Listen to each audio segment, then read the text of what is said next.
আসসালামু আলাইকুম everyone, welcome to my Yas cooking diary. আজকে দেখাবো 5 মিনিটসে ম্যাঙ্গো জুস কীভাবে রেডি করবেন। লবণ, চিনি, আম দেখতে পাচ্ছেন আমি নিয়েছি গাছের পাকা আম। এগুলি ব্লেন্ডার জারে ঢেলে দিব। তারপর আপনি আপনার পরিমাপ মতো কম বা বেশি মিষ্টি যতটুকু খান চিনি দিয়ে দিবেন। আমি এখানে 5 টেবিল চামচ চিনি দিয়েছি, যেহেতু মিষ্টিটা একটু টক ঝাল খেতে যাচ্ছে আমি এর জন্য। একটু লবণ দিয়ে দিলাম সামান্য, তাহলে টেস্টটা একটু মজা হবে।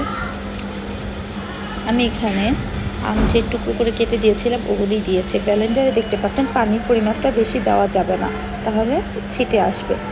আম আর পানির পরিমাপটা মিডিয়াম দিবেন। গ্লাস দিয়ে দেখতে পাচ্ছেন আমি কতটুকু ঢেলে দিয়েছি। আমি বেশি পুরোটা ভরে দিইনি, যেহেতু আমি একটু ঘন রাখবো জুসটা, এই জন্য।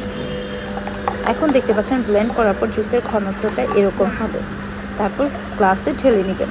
আপনি এটা পুদিনা পাতা দিয়েও সার্ভ করতে পারেন, যেহেতু আমি এভাবেই গ্লাসে ঢেলে পরিবেশন করছি।